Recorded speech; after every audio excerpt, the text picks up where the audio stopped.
की महापूर झाला, पंजाब झालं, कर्नाटक झालं, महाराष्ट्र झालं, मात्र केंद्रानं मदत करताना प्रत्येकानं वेगवेगळी मदत केलेली आहे.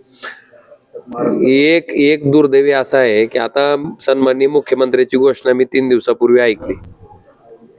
त्यांनी सांगितलं की आम्ही मदत वाढवून देऊ.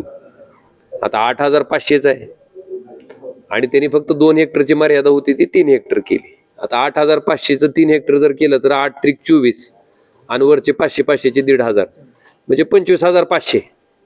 आपण ह्या मदतीची तुलना जर मागच्या वेळेस ज्यावेळेस अशी नैसर्गिक आपत्ती आली होती त्यावेळेस ह्याच सरकारनं केलेल्या मदतीशी केली तर ती मदत होती 13,500 प्रति हेक्टर आणि 3 हेक्टरची मर्यादा म्हणजे 13 त्रिक 39 आणि वरचे 500चे 1,500 म्हणजे 40,500.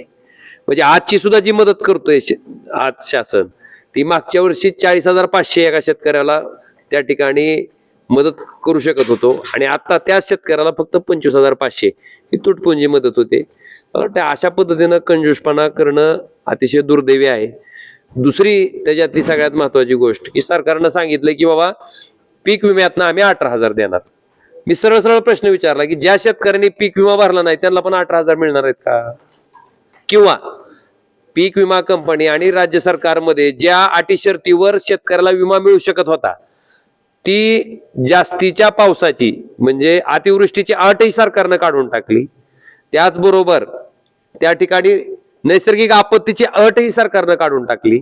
मग आता ज्या अटीमुळे विमा मिळत होता ती अट काढून टाकल्यामुळं आता जे सरकार सांगतंय की आम्ही 18,000 रुपये पीक विम्यातून देणार आहे तर ज्या महसूल मंडळामध्ये उंबरठा उत्पन्नापेक्षा जास्त उत्पन्न त्या ठिकाणी येणार आहे मग त्याही शेतकऱ्यांना सरकार 18,000 रुपये पीक विमा देणार आहे का?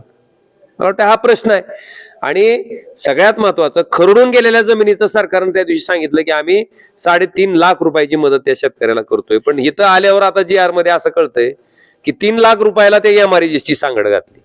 अहो आपल्याकडं शेतातले जे रस्ते होते ते रस्ते किती काळ त्या ठिकाणी त्याच्यावर लॉक होतं, किती काळ त्याला बंधन होतं की तुमचा जो रेशो असतो 60-40चा कुशल आणि अकुशल कामाचा तो मेंटेन न झाल्यामुळे कित्येक वर्ष बंद होतं. मग अशा प्रकारे कोपराला गुळ लावायचा शेतकऱ्याला ती खाता बी येऊ नये आणि निस्ता दिसावा. मला वाटतं हे काही कामाचं नाहीये. तर ह्या गोष्टीचा खुलासा राज्य सरकारकडनं तुम्ही मागवावा जिल्हाधिकाऱ्यांनी. अशा पद्धतीच्या सूचना मी ह्या बैठकीमध्ये केल्यात.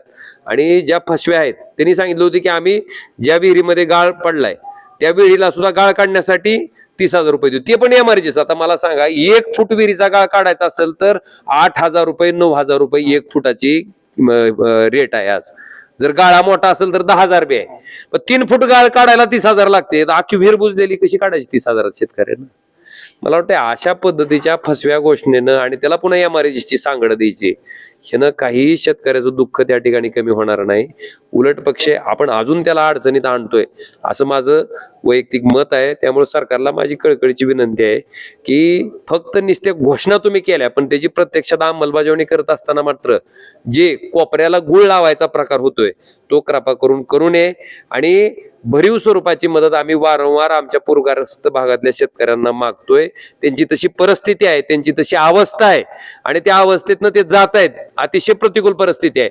मला वाटतं अशा परिस्थितीमध्ये मी सरकारला वारंवार विनंती करतोय की कर्ज काढा हवं तर पण शेतकऱ्याला मदत करा. मला वाटतं तसं होताना दिसत नाही. पण जी काही मदत असेल ती किमान ह्यांच्या अधिकाऱ्याच्या अहवालामुळे आता काही ठिकाणी रस्ते वाहून गेलेत, पूल वाहून गेलेत, बंधारे तुटून गेलेत, बंधाऱ्याच्या बाजूनं त्या ठिकाणी पाणी गेलेलं आहे, पुलाचं नुकसान. अशा ठिकाणी गावांतर्गत रस्ते असतील, स्मशानभूमी असतील तर अशा ठिकाणी सुद्धा त्याचे परिपूर्ण प्रस्ताव राज्य सरकारकडं त्या ठिकाणी पूरहानीमध्ये जे सरकार मदत करणार आहे त्याच्यातनं प्रत्येक तालुक्यातले जात आहेत का हे सुद्धा आम्ही त्या ठिकाणी स्वतः अगदी वैयक्तिकरित्या जातीनं लक्ष घालून बघितलंय. अपेक्षा इतकीच आहे की ही जी मदत आहे ती अजून मोठ्या प्रमाणात करण्याची गरज सरकारच्या माध्यमातून आहे. भले सरकारला कर्ज काढायची वेळ आली तरी ते काढावं पण मदत मात्र निश्चितपणे वाढवणं गरजेचं आहे आणि भूमिका आणि हेतू सुद्धा त्या ठिकाणी शुद्ध ठेवणं गरजेचं आहे.